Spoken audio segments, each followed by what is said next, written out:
Carlos Lima, como o pessoal apresentou aí, a gente dirige o ID5, que é uma empresa de tecnologia. Eu estava comentando com o pessoal aqui de que centro de tecnologia, né, acaba sendo meio que um estranho aqui dentro do pessoal que é de comunicação, mas a tecnologia, a ID5 sempre focou em facilitar justamente a propagação da informação, né, com tecnologia de informação nesse meio. Quando a gente vem para a web, quando eu vi o encontro sendo divulgado em redes sociais, foi uma iniciativa legal, que coisa bacana de registrar isso. E aí me veio à mente justamente em 1999, que foi quando a gente abriu a ID5, a internet ela começou de fato a ser utilizada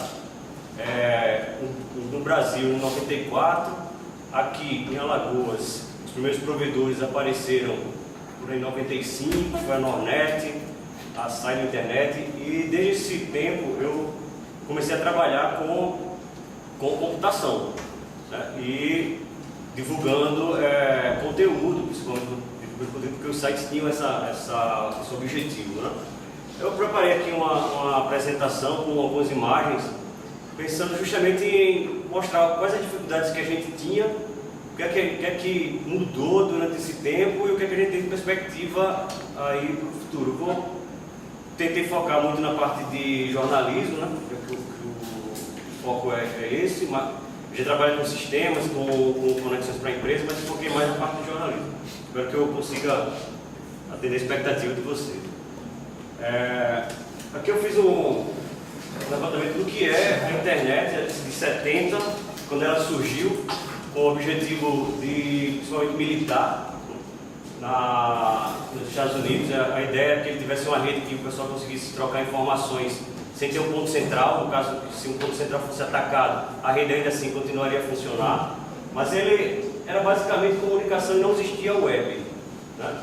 A partir de 90, e aí ainda em 99, né, começou a aparecer a parte de web estática. O que é a web estática? Eram documentos que eram produzidos e publicados. Por trás desse documento não existia nenhuma automação, né? Então quem quisesse publicar alguma coisa precisava entender de como construir aquele documento. E aí você precisava ter um conhecimento técnico que ia além do conhecimento da comunicação, né? O pessoal, quem queria publicar, e aí normalmente aconteciam as publicações nas universidades, né? O pessoal tinha que entender como criar uma página, aí os códigos HTML, como é que criava hiperlink, uma coisa com a outra, e isso era um conhecimento restrito, né, e muito específico, né? A publicação depois tinha um foco no website. A partir de 2000, aí sim a web começou a ficar dinâmica. O que é isso? Os sites começaram a ler bancos de dados, começaram a ter programas que facilitavam a publicação de conteúdo, e hoje a gente tem, qualquer pessoa consegue publicar na web e publicar suas ideias de uma maneira muito simples e fácil, né? No começo não foi assim. Inclusive eu trouxe isso aqui era o front page. Isso aqui é um livro de front page. Eu dei um workshop aqui no COIS, no tempo que eu era aluno aqui de computação, justamente ensinando o pessoal a usar o front page, que era um programa onde você, como o Word, né? Você digitava as informações lá e publicava, mas se você quisesse alterar alguma coisa, você tem que abrir aquele documento mais uma vez e gerenciar aquele monte de documentos linkado uma coisa com outra. Era uma coisa absurda. Isso funcionava para pequenos sites de 4, 5 páginas, assim, que você queria publicar, você conseguia fazer isso aqui rapidinho. Para manter um jornal online ou alguma coisa desse tipo era inviável. E aqui está uma das primeiras páginas da ID5, né? Está falando um pouco que surgiu em justamente a parte do texto, mas fala do que ela foi a primeira empresa alagoana criada com a finalidade de produzir sites e integrar ele com sistemas.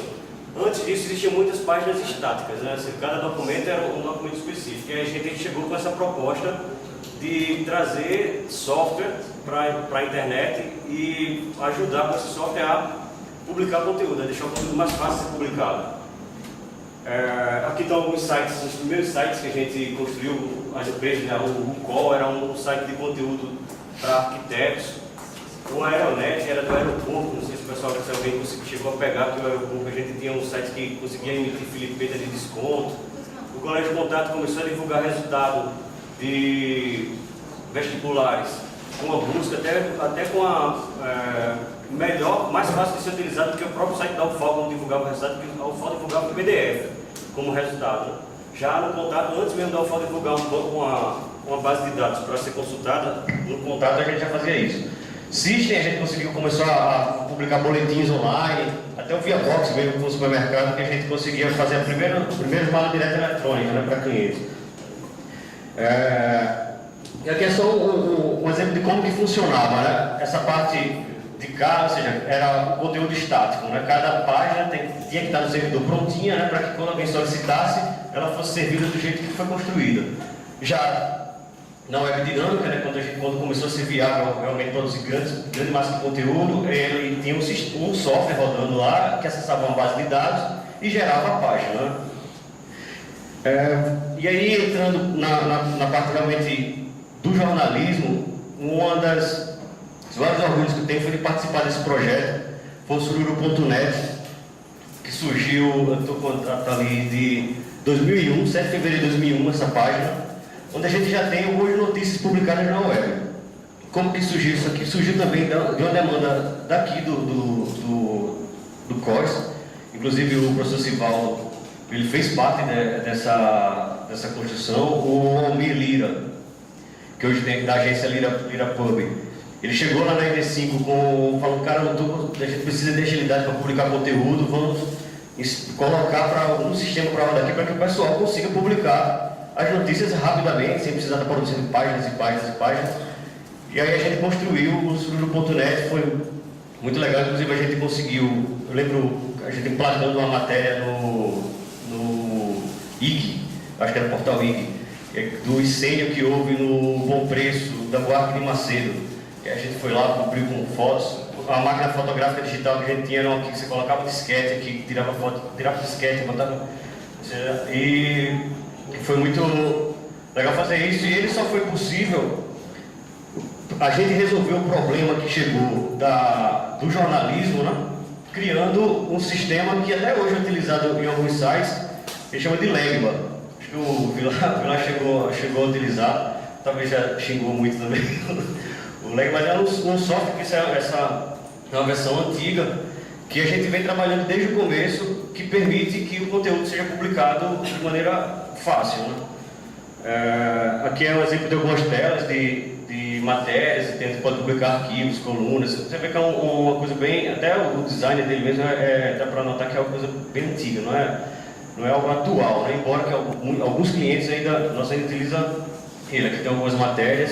Para adicionar matéria, ele só basta preencher o conteúdo, sim, a formatação desse conteúdo, quem vai ditar é uma outra camada, ou seja, o jornalista precisa se preocupar simplesmente com o conteúdo, como ele vai estar diagramado. Isso aí foi o passo que a gente deu, que permitiu que o Sururu surgisse, evoluísse, e essa aqui é uma outra versão, quando o Sururu continuou, acho que com a ND5 já não fazia mais parte do Sururu, o Sivaldo começou a puxar, e ele rodou um bom tempo. A dificuldade que o Sururu teve na época, primeiro que era, aqui é outro exemplo do site bem antigo, porque, como eu falei, essas integrações que a ND5 oferecia servia tanto para a produção de web jornalismo, como também para as assessorias de imprensa das empresas, né? Então, está aqui os eventos e novidades do Shopping Guatemi na época. Então, quem publicava esse conteúdo eram os assessores de imprensa, não precisavam se preocupar mais uma vez com a parte de diagramação, nem de codificação, né? Aqui um outro site também da Algás, um dos primeiros sites da Algás. Muitas empresas começaram a fazer parte da web, aproveitar a web.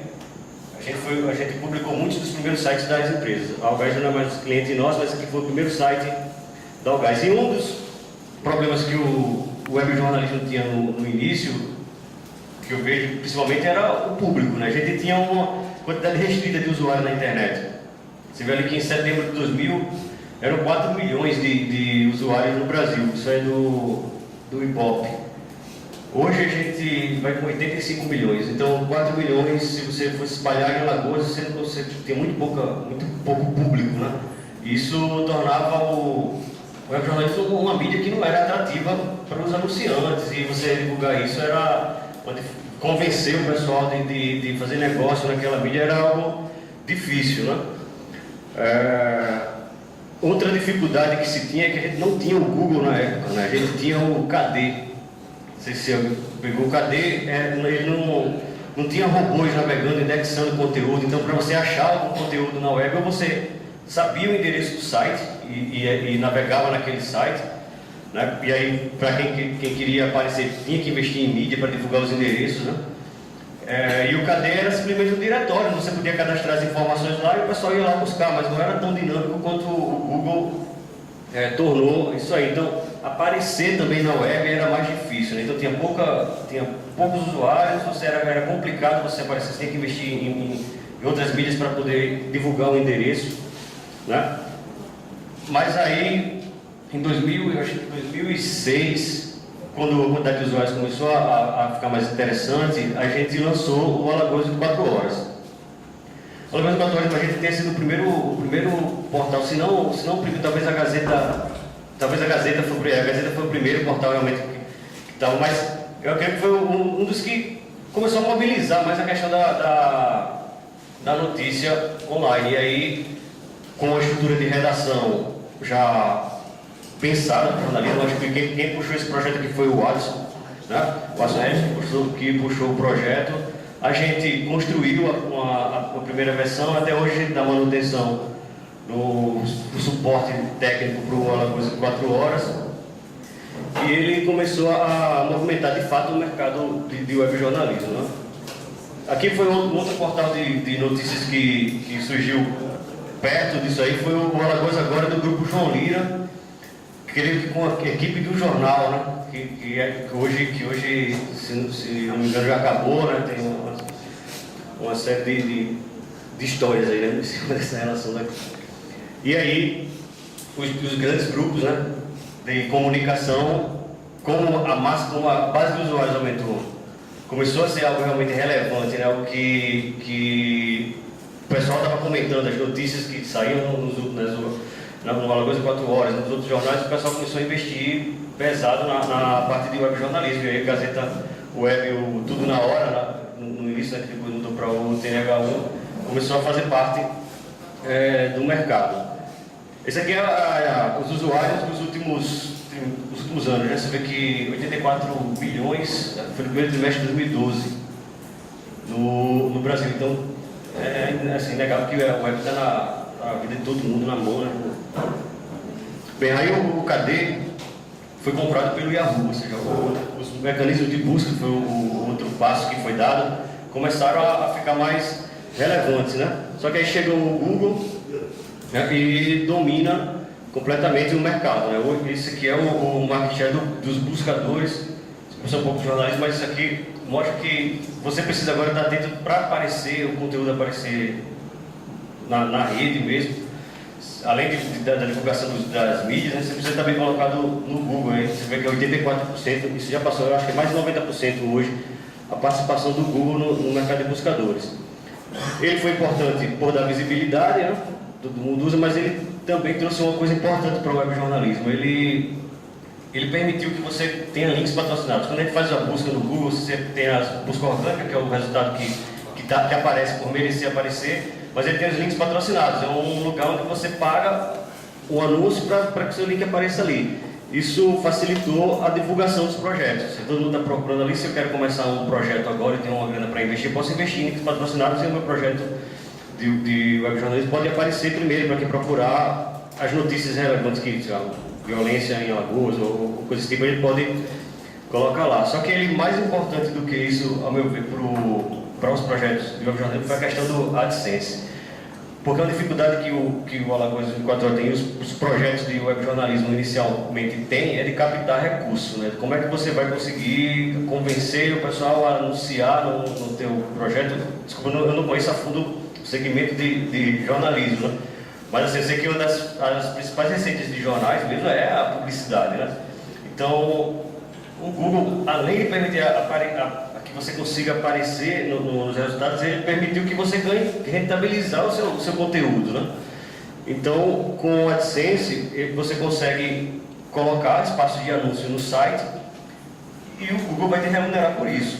Então, e o Alagoas 24 Horas é um exemplo. Você consegue trabalhar os dois caminhos. Você tem os anunciantes próprios, ali no caso o banner da Taco, que foi vendido diretamente para o anunciante, mas eu tenho o banner do Sebrae, que quem trouxe para o site foi o Google AdSense. E ele vai pagar por cada clique, quantidade de impressões que tiver, e você consegue, sem ter um esforço comercial grande, conseguir já rentabilizar de alguma forma. O Sururu.net lá no início teve essas duas dificuldades. Primeiro, o público pequeno não era interessante, e depois, para você convencer o pessoal a anunciar, era uma outra dificuldade. Então hoje a realidade é bem diferente. Você consegue começar um blog de uma maneira muito fácil. Se o teu conteúdo for relevante, for de qualidade, você vai ser bem indexado no Google, você vai aparecer automaticamente, né? E além disso, você vai conseguir colocar anúncios e receber, custear o seu projeto também de uma forma automática, né? Esse é o mercado mundial de anúncios. O Google aparece ali com 1,3 bilhões, você tem que refinar isso aí, esses dados, mas você vê que o Google está no início, o Facebook logo depois, mas os dois é quem realmente trabalham a questão financeira mais forte na internet, né? E aí toda essa mudança, toda essa evolução, né, permitiu que surgisse essa quantidade de sites de notícias aí no estado. Essa lista eu peguei no site guia de mídia.com.br, que você consegue listar os vários sites de notícias, né? A gente tem Joaquim Gomes, Muricy, você tem praticamente cada pequena cidade tem o seu pequeno portal de notícias, né? E o pessoal consegue girar isso, inclusive com anúncios, e custear isso aí. Isso trouxe outras dificuldades aí para a vida do pessoal que trabalha no dia a dia do jornalismo. Você trabalha online sabendo quanto que os anúncios estão dando, quanto você está perdendo. Quem está clicando, quem não está clicando, e aí você tem que... Quem está gerindo o jornal precisa acompanhar isso bem, né? E outra coisa são os analytics. Antes as estatísticas de acesso eram muito voltadas para log de servidor. O Google praticamente virou uma referência de quem realmente está acessando. Se você for mostrar um relatório de acesso para um anunciante que não for Google, o cara vai dizer assim, mas peraí, me mostra do Google primeiro, que é o relevante, né? E deixa eu calcular aqui algumas coisas. E aí, isso trabalha com a questão da palavra-chave. Uma das coisas que minha irmã, a Carla Cerqueira, fez jornalismo também aqui na UFOI. Eu converso muito com ela, essa questão de trabalhar com web jornalismo. Você tem que cuidar, às vezes, de cada palavra que você vai utilizar no texto, porque isso vai ser indexado. Se você usar as palavras certas, talvez você consiga mais resultado, mais visitas até, né? Isso aqui é uma outra técnica que começa a surgir, justamente essa otimização para os buscadores, né? Então, você trabalhar o conteúdo com as palavras-chave certas, você vai conseguir mais acessos. E esse aqui é a nova versão do Legba, né? Para a gente não ficar com aquela impressão do Legba antigo, né? Isso aqui é uma coisa que não existia antes, eram as plataformas abertas em 99, então a gente criou do zero uma plataforma. Hoje foi feita em cima do WordPress, que é uma outra coisa que a gente tem, uma plataforma que está aberta para todo mundo baixar, só que a gente pegou ele e otimizou, colocou os melhores módulos que a gente achou, e a cara dela é a cara do WordPress. Então, uma coisa que a gente tinha desenvolvido dentro de casa, a gente migrou para utilizar uma plataforma que está aberta para todo mundo, só que a gente faz isso de maneira gerenciada, né? O cliente não precisa se preocupar em estar atualizando plugins ou a versão do WordPress, a gente faz esse trabalho para ele. Aqui algumas páginas de como você gera o conteúdo, você vê que ele já traz a questão da otimização, como é que está a otimização de cada post, né? E aqui é uma perspectiva de como que era a web. Então, a web lá de 96, onde uma pessoa, 45 milhões de usuários globais, né? A gente já tem e uma quantidade muito pequena produzindo conteúdo. Aquela em 2006 já tinha mais de 1 bilhão de usuários, com muita gente já produzindo conteúdo, e aqui eu achei aquilo foi lá para 2016, mas a gente já tem muita gente conectada e praticamente todo mundo produz e publica conteúdo. Né? As dificuldades, não dificuldade, mas o acesso hoje é feito de computador, tablet, celular, e isso aí a gente acaba tendo que pensar no conteúdo para essas várias versões, né? O sistema para essas várias versões. Aí existe a questão do design responsivo, a diagramação responsiva, que ele detecta de onde está vindo o acesso e se adapta. O Google vai penalizar sites que não estejam preparados para ser visto no mobile. Então, se o site não estiver preparado para ser visto no celular, você não vai ser bem ranqueado no Google.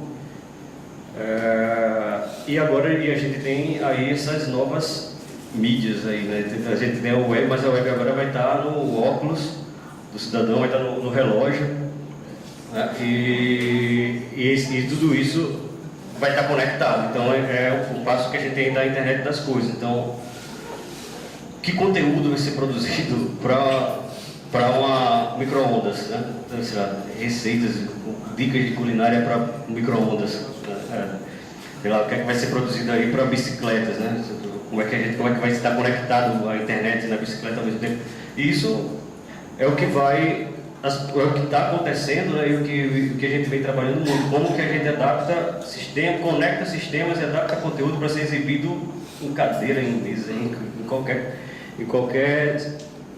plataforma, né? Qualquer plataforma. Bem, foi isso uma geralzão aí das dificuldades que teve, o que é que vem pela frente, e espero que tenha entendido a expectativa. Obrigado.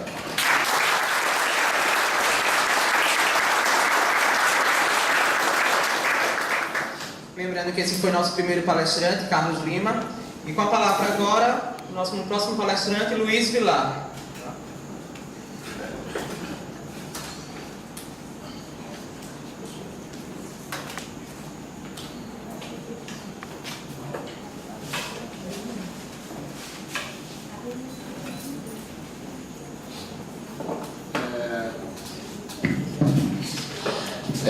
Boa noite, pessoal. Eu tinha preparado assim, alguns pontos e na palestra do Carlos até me emocionei pelas características que ele tinha citado ali do início e tal, porque se tem uma coisa assim que eu me orgulho e guardo com muito carinho, estava até comentando com o Eduardo lá, que quando montou a Alagoas 24 Horas, né, que efetivamente já existia a Gazeta Web, mas a produção de conteúdo da Gazeta Web não era tão focada na web, e o Alagoas 24 Horas veio com essa produção, e eu acabei sendo o primeiro jornalista contratado do Estado para trabalhar diretamente com esse tipo de conteúdo. E a página lá do 001 do Web Jornalismo é algo que eu guardo com bastante carinho. Até o númerozinho do meu crachá, quando tinha no Alagoas 24 Horas, é um crachá do qual nunca eu vou me livrar. Então, assim, ver o Alagoas 24 Horas ressaltado, ver o projeto Sururu.net, que eu vi nascer também, porque foi no ano que eu estava entrando no COIS, eu acho, mais ou menos. Entrei no COIS por volta de 99, 2000, e lembro do pessoal aí pelos corredores, Cival, do pessoal trabalhando no Sururu.net. Eu cheguei a fazer alguns textos para o Sururu.net como estudante. É muito bacana e ver como esse processo evoluiu, né? Tem um cara que merecia estar aqui nessa mesa, tem algumas discordâncias ideológicas com ele na visão de jornalismo, mas é um cara que abriu esse mercado, que é o jornalista Watson Regis. Também muito feliz ressaltar, lembrar, né, para dar o mérito de fato a quem tem. E o Carlos ressaltou muito bem aí esse processo de evolução. Eu lembro, pessoal, assim, um testemunho pessoal, que quando o webjornalismo surgiu em Alagoas, uma conversa que a gente teve com o Watson, ainda lembro onde, no cafezinho do shopping Iguatemi na época, né, aquele cafezinho central ali. Ele, rapaz, estou pensando em fazer jornalismo na internet. E estava ele e mais duas pessoas, né? E ele convidou essas pessoas, eram outros dois jornalistas, e os outros dois disseram assim: rapaz, isso não dá certo, cara. Ninguém vai ver esse negócio, o negócio é papel e tal. E eu disse: bicho, eu topo. Eu topo, eu acho que é por aí e tal. E foi quando eu acabei entrando nessa esfera do webjornalismo e acabei assistindo esse processo de evolução. Uma das características que a gente tinha muita dificuldade no processo de comunicação no início, dentro da web, era justamente lidar com essas ferramentas técnicas, sabe? Eu não sei como é que é isso hoje na faculdade, mas é algo que eu acho que vocês têm que cobrar bastante. A faculdade, ela sempre parece estar 20, 30 anos atrás do processo técnico, né? Em relação àquilo que o jornalista precisa de conhecimento técnico, não conhecimento, evidentemente, humanístico, de lidar com o texto, mas de enxergar além aonde essas ferramentas vão dar e o que é que pode, que novas ferramentas podem surgir de dentro dessas próprias ferramentas, né? E isso tem sido uma dificuldade muito grande. É um mercado que se renova de uma maneira extremamente rápida do ponto de vista dessas ferramentas, e vocês têm uma característica assim, muito salutar no mercado, que vocês podem aproveitar bastante. O processo de evolução é tão grande hoje que o webjornalismo ele virou um espaço para puro empreendimento, né? Aquelas relações de mercado de trabalho, o jornalismo que existia na época do impresso, na época da TV, que ainda existe, impresso, TV, rádio, assim, tal. Na web, ela é um território onde nós somos donos do nosso próprio produto, né? E essa web 3.0, nesse processo de evolução, tornando as ferramentas cada vez mais fácil, por exemplo, o WordPress é um ganho, o Facebook é um ganho, né? A gente não precisa mais ter preocupação com essa ferramenta, é só a ideia em relação ao que a gente vai colocar lá, né? O que diferencia a minha página no Facebook de uma outra página qualquer é o conteúdo que eu estou colocando lá, a ferramenta é a mesma, não preciso praticamente lidar com essa ferramenta. E esse processo de evolução faz com que vocês tenham uma responsabilidade muito empreendedora em relação a isso, sabe? Isso modifica muito o mercado. Por que modifica o mercado? Aí vem uma experiência que eu falei, que é aquela relação da experiência pessoal. Quando eu abri para o Alagoas 24 Horas, basicamente quando eu entrei no Alagoas 24 Horas, eu entrei como um jornalista, digamos assim, normal, entre aspas, né? Aquele cara que é fichado com a carteira de trabalho e que você está ali sob o manto do sindicato para negociar um piso, né? E o piso aqui é teto, né? Você está nessa faixa, você começa nessa dificuldade e tal. E eu lembro que eu enxerguei uma coisa assim, que, caraca, cara, eu não preciso mais me preocupar tanto com a construção da ferramenta. O pessoal lá da ID5 está me oferecendo o Legba, que tinha os seus problemas, a gente xingava muito o Legba, é verdade, mas ele era uma ferramenta maravilhosa do ponto de vista da produção de conteúdo. E eu lembro que chegou uma vez uma direção do site e disse, cara, eu quero escrever um blog aqui no horário que é o contrário do horário que eu trabalho. Eu quero trazer um blog como conteúdo colaborativo dentro do site. E o cara disse assim, mas a gente não tem condições de te pagar mais por esse trabalho. Eu digo, não, eu escrevo de graça. Eu quero outro lado. Porque eu enxergava nessa possibilidade que era uma questão empreendedora, entendeu? Se eu tivesse ali uma fatia na minha cabeça que correspondesse a um determinado percentual dos acessos total do site, já que o Legba media esses acessos, já que o Google Analytics mede esses acessos, já que o AdSense diz para mim quanto eu ganho, o meu patrão não pode, né, quanto o meu blog ganha, o meu patrão não pode me esconder essa informação, eu saberia que em muito pouco tempo meu conteúdo colaborativo ele teria um valor por si só. Ele teria um valor por si só. E aí, eu lembro que quando o blog completou 2 anos, que essa coisa aconteceu, que eu sabia a porcentagem exata daquilo que eu tinha em relação ao todo do site, eu pude já começar a negociar com o site a partir do meu blog.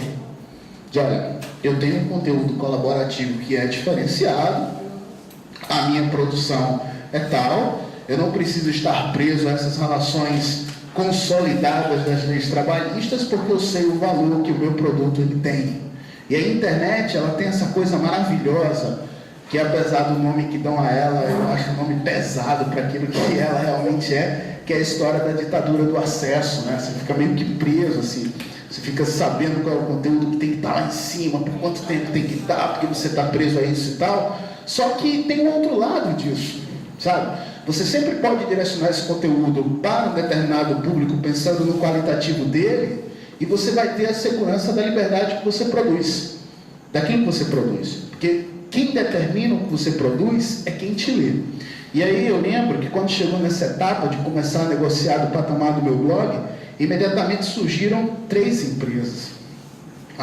Não vou revelar o nome, só vou revelar daquela que me contratou, né? E aí surgiram 3 empresas com as quais eu comecei a conversar. para onde eu ia querer levar aquele conteúdo que eu produzia.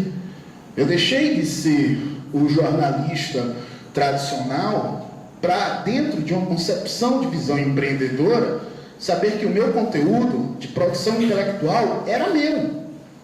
A web me favoreceu nesse sentido, porque eu comecei a pensar no exercício dessas ferramentas.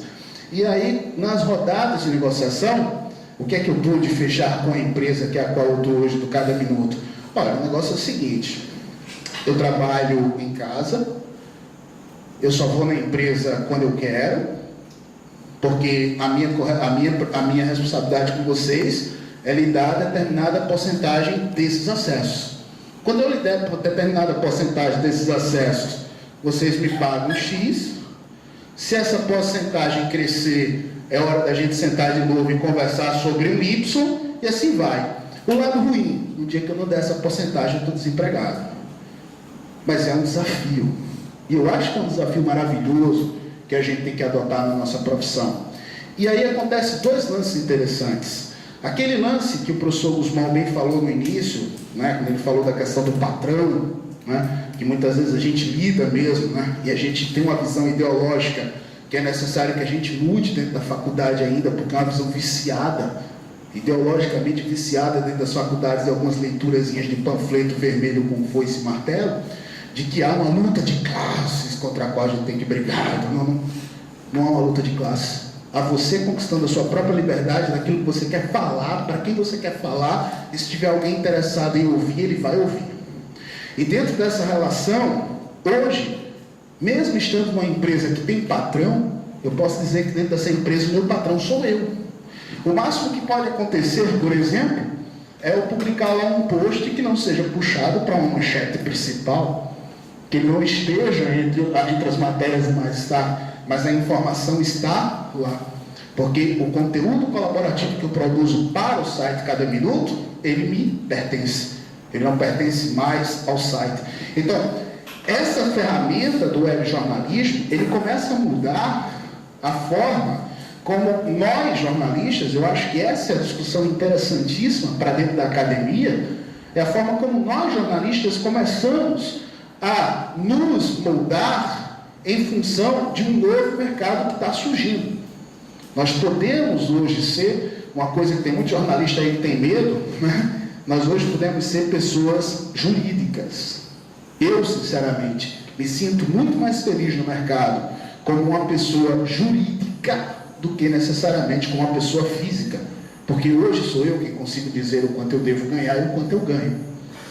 Tá? Quem tem ainda a sua visão romântica e tal, de que vai mudar o mundo, eu respeito muito, mas eu acho que é muito mais efetivo eu conquistar a minha liberdade de forma pragmática, para depois começar a pensar na função social que o meu jornalismo tem. Porque é essa liberdade que eu conquistei que me permite publicar as coisas sobre o ângulo de visão que eu tenho. Isso é muito interessante. A gente precisa aprender a lidar com este novo mercado. O papel vai acabar, né, com o web jornalismo. A rádio vai acabar. Eu não acho. Não acho que vai acabar. Eu acho que muito pelo contrário. Como nós estamos num ponto de comunicação que é vanguarda, além da gente estar transformando o nosso próprio mercado por dentro, nós estamos também transformando o mercado dos outros, das outras formas de jornalismo.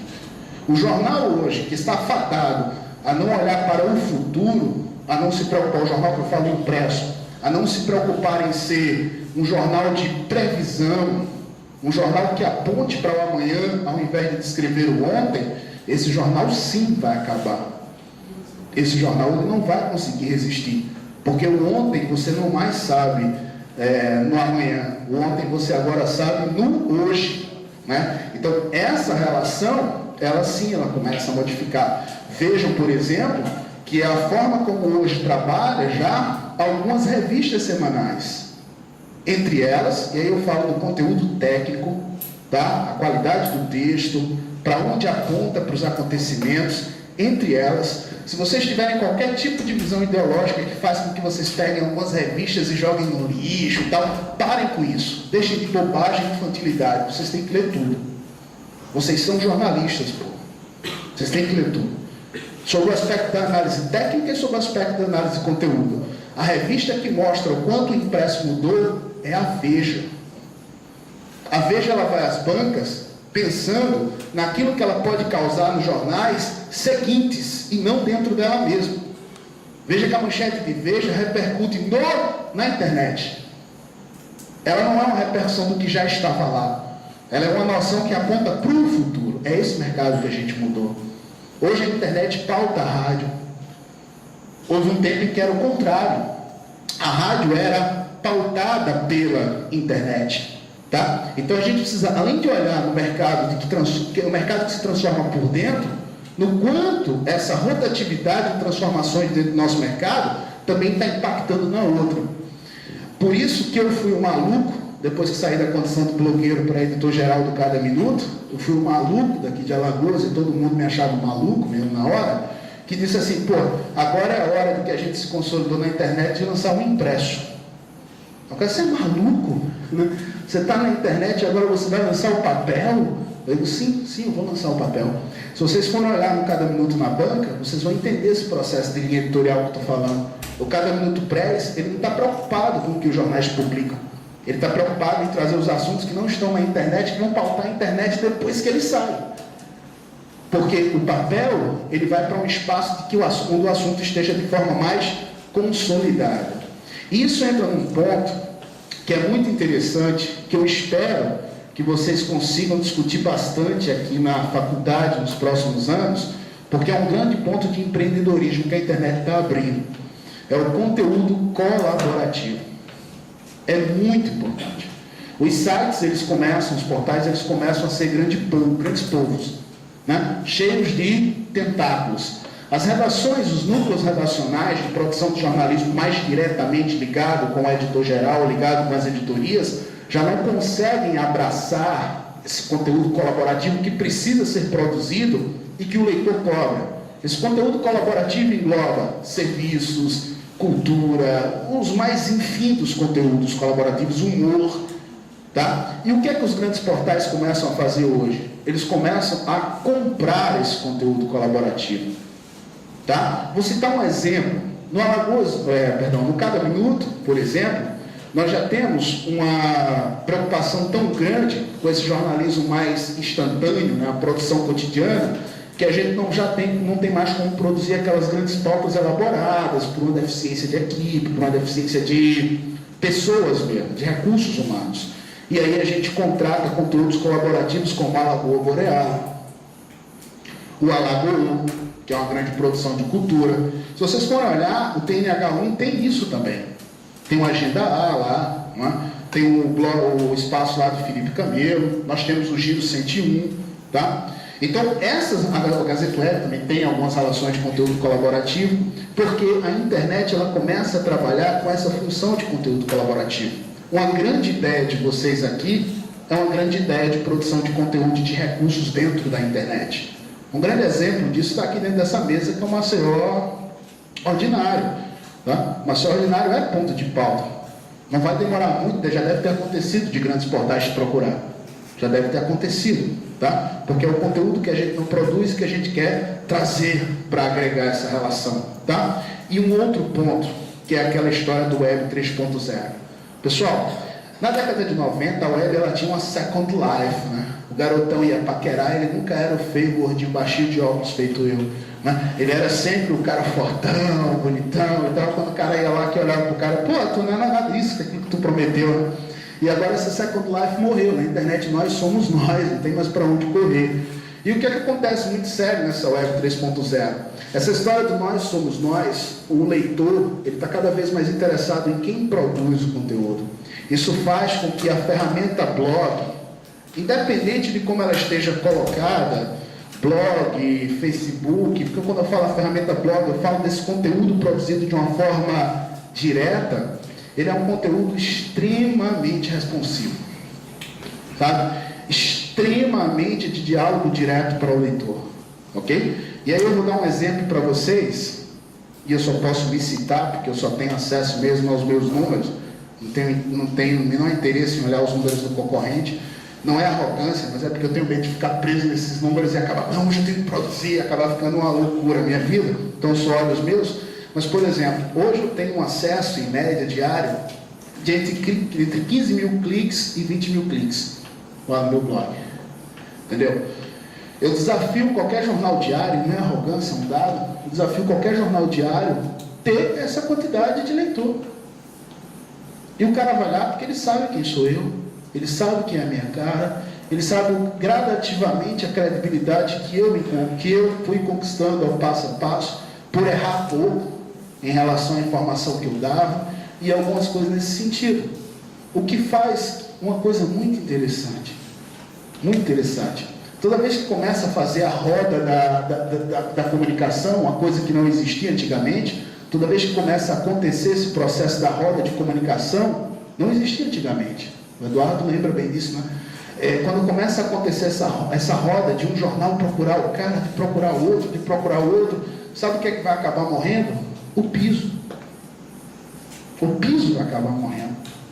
Porque para o cara te contratar, para te levar para onde está, ele tem que pagar aquilo que a tua cara é. Então, nós somos hoje uma ferramenta de produção de conteúdo em virtude desse web jornalismo que abriu as portas para nós, tá? Onde daqui de dentro dessa sala já pode ter a produção de um conteúdo que tem um valor significativo antes mesmo da chegada do diploma. E é algo que vocês precisam pensar, porque a universidade hoje, que ela não trabalhar com o foco aliado entre empreendedorismo e produção de conteúdo, ela está fadada a sempre estar andando 10, 20 anos atrás daquilo que realmente está acontecendo dentro do jornalismo. É isso.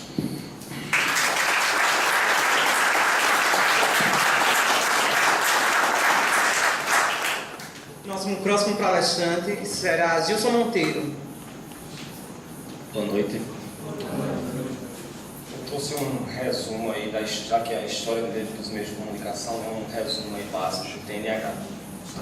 O Pilar já falou aí um bocado sobre essa parte aí do mercado, e realmente é um ramo meio enlouquecido. A gente está até brincando, ele dizendo que jornalista nunca se aposenta, você não vê um aposentado. Isso realmente morre de AVC e o web, então eu acho que ele deve ter outras doenças. Mas bem, o TNH ele surgiu em 2007, quando o Magistrado Sistema de Comunicação, seguindo aquela tendência que o Carlos falou de demanda por notícias online, e aí viu-se o mercado realmente muito promissor e lançou-se tudo na hora, né? Que inicialmente ele tinha conteúdo era muito puxado para a polícia. Acho que quem pessoal lembra disso. Era um tanto policial. Inclusive, também foi implantado pelo Adson Regis, que o Vilar citou aqui, que eu acho que é o grande empreendedor do web jornalismo. Foi ele quem criou Cada Minuto, Tudo na Hora. Eu acho que só não, mas ele é, né? A única exceção. E foi ele quem capitaneou isso aí. Começaram em 2007, realmente com esse tom de policial. Depois, a própria emissora vendo que precisava de uma qualificação do conteúdo, vendo a tendência natural, e os próprios jornalistas, jornalista tem um pouco de preocupação com essa questão de polícia. Apesar que, na minha visão, né, polícia violência é um fenômeno social e, portanto, é do interesse público, tem que ter o registro. Sem falar que não deixa de ser um reflexo do nosso estado. Você vai, por exemplo, em um estado como Curitiba, você liga a TV, você vê muita matéria de serviço,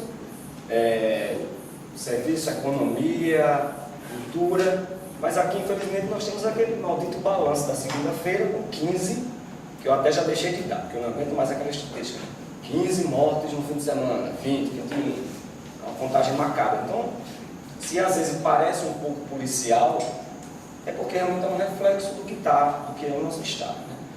Bem, continuando, foi paulatinamente, progressivamente, reduzindo esse teor de polícia, se introduzindo aí mais cultura, os blogs, como o Vilar citou, colaboração, aí foi onde o Ricardo Mota aceitou esse desafio de partir para a web, né? Que ele sempre foi de TV, a gente agora está fazendo um movimento inverso mais uma vez, está vindo uma nova programação aí.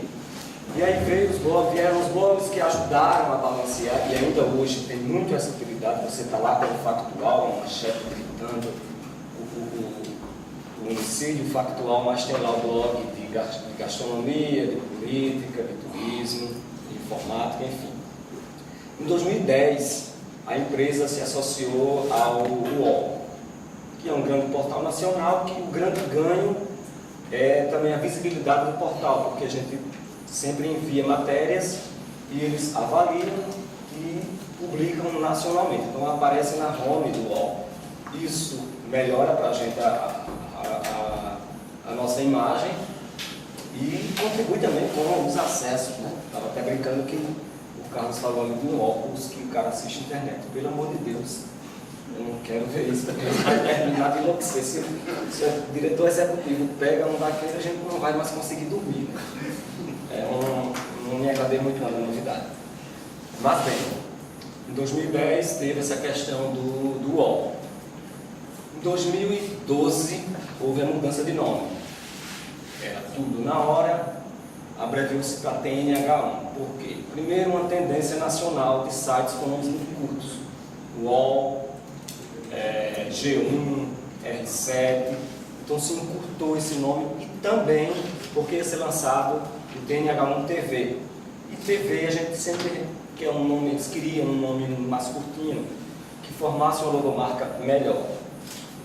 E aí foi quando mudou-se para TNH1, que é um nome, apesar que ainda hoje, como foi um tempo relativamente grande de tudo na hora, então o pessoal ainda, a gente às vezes vai ligar para entrevistar. É fulano do TNH1, tudo na hora. É muito comum. Que foi um nome que pegou muito, porém é um nome tanto extenso para tudo, para uma logomarca, até a plotagem do carro o pessoal se estressar, porque era enorme, tudo na hora. Mas assim, essa questão do nome um dos diferenciais, eu acho, pelo menos na minha visão, do Tudo na Hora, que a gente tem uma interação muito boa com os outros veículos do PSCom, que você vê muita coisa da TV, você vê a foto do repórter da TV que me mandou, porque acho que não só em Alagoas, não só no Mercado Único, nem no Gazeta Web, nem no Tudo na Hora, mas as redações são muito chulas. E sai mais ainda. Apesar de ser aquele veículo que é mais monitorado, porque a TV você tem um Ibope uma vez no ano. O rádio também. Mas a internet, ela, para o nosso bem, para o nosso mal, ela tem uma possibilidade de fornecer esses relatórios do Google que você tem por hora, mensal, diário a 4. Então, assim, esse monitoramento é que realmente é absurdo, assim, e é muito bom, é um dado que você consegue, isso tem um lado muito positivo, que você sabe um pouco do que o seu internauta quer, apesar de ser um bicho estranho ainda. Você aposta que uma matéria realmente ele ignora, aí você coloca uma que você jura que não vai ter acesso e ela estoura. Então, assim, é um ser ainda que está sendo pesquisado, não se tem muito conhecimento. Mas, assim, considerando o médio, realmente a quantidade de texto, acho que é um texto, eu não diria que são textos que tenham menos informação, ela é mais condensada. Por exemplo, eu fui um bom tempo repórter de política, e a gente faz mágica na editoria, que eu acho que é a mais complexa, o Pilar também foi, porque a gente vive de suítes. Então, você pegava um assunto que estava bombando hoje, você dava ficha limpa, e o cara só dizia mais uma frase. E você tinha que encher uma página de jornal com a maldita da frase. Aí você retoma, você enche linguiça para complementar aquele texto quantitativamente. Talvez aquela mesma matéria na web, ela tivesse uns 5 parágrafos, o que é suficiente para a informação. Eu acho que o que a gente precisa, nesse ponto aí, é que aí vem a questão da falta de estrutura que o Eduardo falou, por exemplo, de grandes reportagens, que na web você tem que ter os vários recursos, o vídeo, o gráfico, então você pode fazer sim grandes reportagens e as pessoas gostam. Portanto, que você faça um hot site, faça uma matéria diferenciada. Porque se você se limitar a texto quilométrico, eu me lembro que eu vinha do impresso e eu fui para a Gazeta Web e aí eu peguei a matéria no final de semana. E aí eu, habituado com o impresso, eu escrevi quilômetros. Depois que eu me toquei que estava na web, que aquilo ali se transformaria numa série. Então, assim, acho que realmente tem essa tendência, o leitor da web ele quer algo rápido, não é à toa que nós tivemos aí o Twitter com 140 caracteres, é o leitor do instantâneo que quer aquela coisa básica, mas ele também procura a reflexão, o jornalismo, e aí ele vai para o jornalismo opinativo, porque realmente a gente ainda está com essa pegada noticiosa. É o lead, coisa mais comum é estar lá, a manchete, que eu tentar furar a Gazeta Web em cada minuto, vou ter que colocar a manchete e mais informações em instantes. Agora, eu acho que a questão da quantidade, ela tem que ser investida nela, por meio de hot site, gráficos. Então, o internauta, ele não é aquele leitor do jornal impresso que ele vai ler no calhamaço, mas ele vai sim, até sem sentir. Vai assimilar mais informação, mas que você trata essa informação no estilo online. Com gráficos, aperta ali, e você clica aqui e vai em busca de hiperlinks. Então, acho que não diria que é uma tendência reduzir conteúdo e a questão do texto. Acho que, pelo menos até o momento, é o que o leitor quer. É aquela informação mais curta e direta.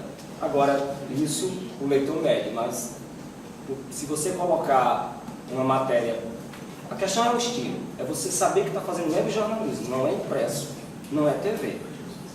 E até porque a tela do computador em si, ela já cansa muito mais do que você ter um papel físico. Então, o seu leitor, ele vai passar muito mais tempo com uma mídia física do que com uma mídia eletrônica. Exatamente. Deixa eu só fazer um adendo.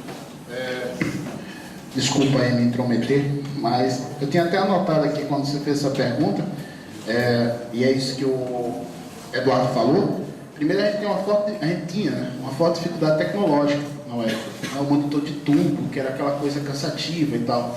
Hoje em dia, com as telas de retina, como também está mudando muito, isso é uma tendência que tem acontecido no webjornalismo, mas já modificado também a forma de trabalhar esse texto, inclusive nos próprios tablets, hoje funcionando quase como livros e tal. Então a tendência é que a gente tenha também uma mudança no texto, como foi o próprio livro. O livro é uma invenção americana em função da pressa de passar a notícia. Hoje em dia nós temos um outro modelo tecnológico de jornalismo, então o livro também já desaparece em muitos grandes jornais. Se vocês forem ler, por exemplo, o Le Monde, o Diário de Porto, são jornais fora daqui, onde o jornalismo avança muito mais do que, infelizmente, no Brasil, você já começa a ter uma mudança na qualificação do texto. Nesse sentido, mas não é a perda necessariamente do conteúdo, são formas diferentes, às vezes trabalhar o conteúdo, porque às vezes a informação está ali contida, só que de uma maneira ou outra diferenciada. Muito feliz a colocação do Eduardo, quando ele chama atenção para essa questão técnica. A outra coisa que eu queria contribuir era essa história do conteúdo colaborativo que falaram, né, da história da influência do cara que não é formado em jornalismo e tal. Olha que coisa maravilhosa que é o livre mercado. O diploma caiu. Aquela decisão alterou alguma coisa no mercado? Porra nenhuma. Muito pelo contrário, as redações aí em alguns momentos elas estão sendo até muito mais, aqui em Alagoas ainda não, mas a tendência é acompanhar, muito mais exigentes. O cara tem que ter formado, pós-graduação, sabe? São raros os jornalistas que se sustentam hoje porque não possuem diploma. E quando se sustentam por não possuir diploma é porque possuem a qualidade para estar lá se sustentando. Possuem a credibilidade de conseguir estar ali, porque senão o mercado expurga. O maior marco regulatório que a gente tem é o leitor. E quanto mais qualidade da educação esse leitor tiver, mais exigente ele vai ser em relação a gente. Tá? Porque a gente precisa também aí, muitas vezes, sair do pedestal que a gente se coloca de formador de opinião, de achar que vai... Não. Muitas vezes o processo da educação como um todo qualifica o leitor de tal forma que ele separa o joio do trigo. Muito mais fácil. Porque algumas vezes a gente acha que o jornalismo, né, vai subir no ego e pular do lado de cima.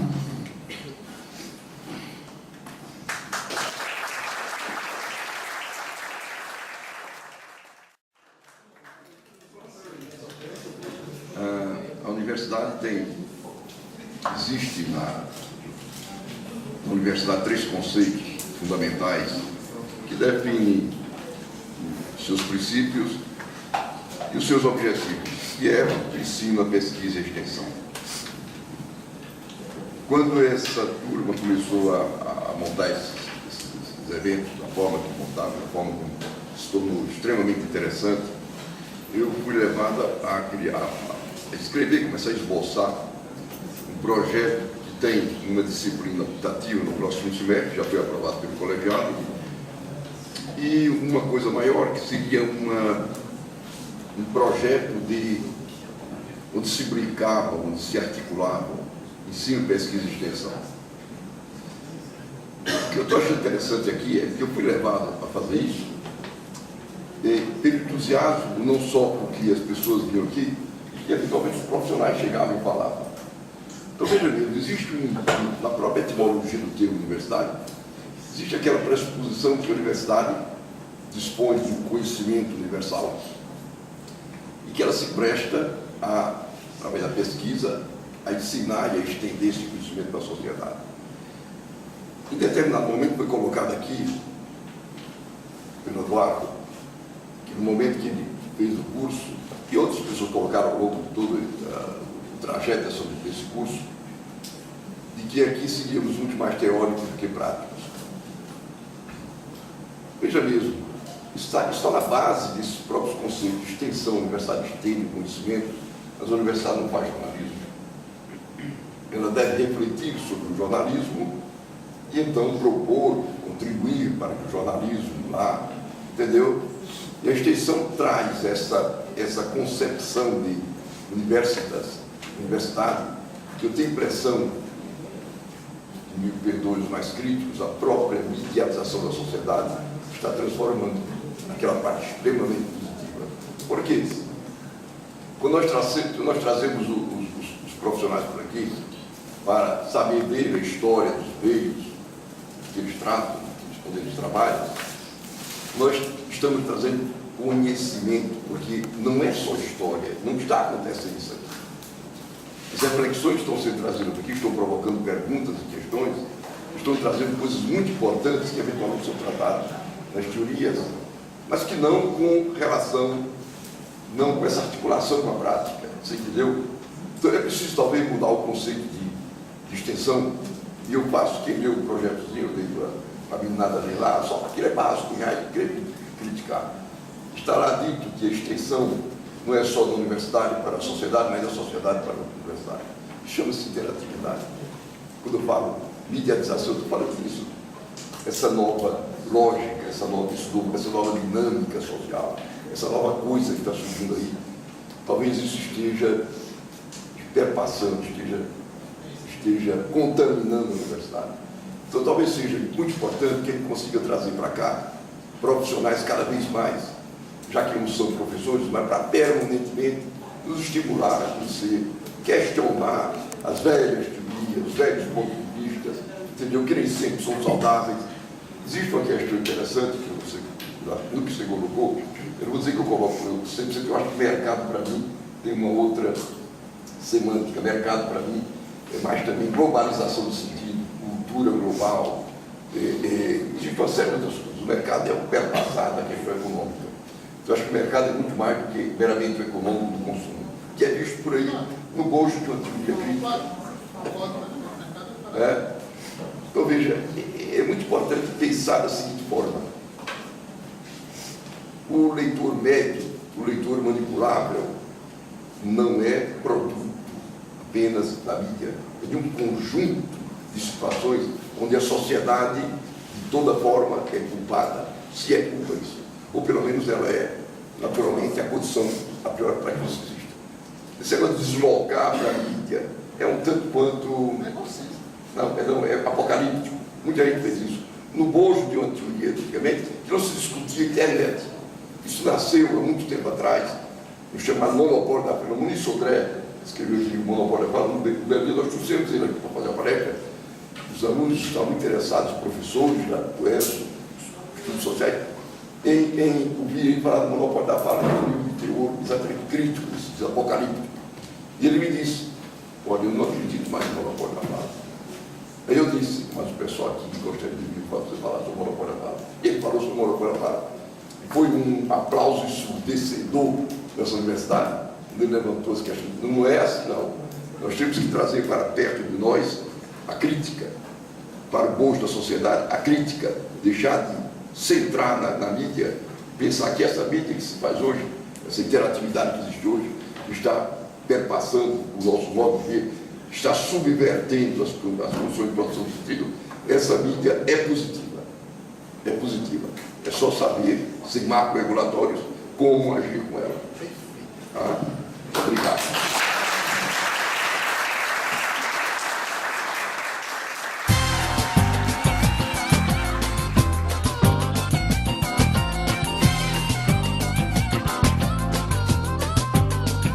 Criar meu website, fazer minha homepage.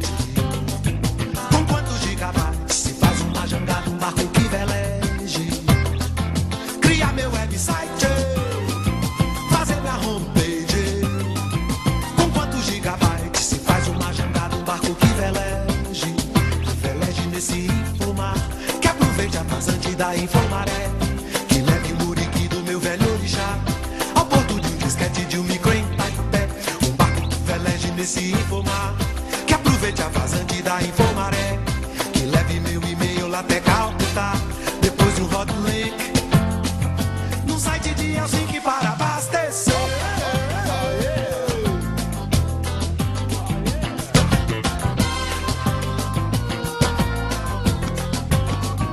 Eu quero entrar na rede, promover um debate, juntar via internet um grupo de dietes de Connecticut. Eu quero estar na rede, promover um debate, juntar via internet um grupo de dietes de Connecticut. De Connecticut acessar o chefe da máquina milícia de Milão. Um hacker mafioso acaba de soltar um vírus pra atacar programas no Japão. Eu quero entrar na rede pra contactar os lares do Nepal, os bares do Gabão. Que o chefe da polícia carioca avisa pelo celular que lá na Praça 11 tem um videopoker para se jogar.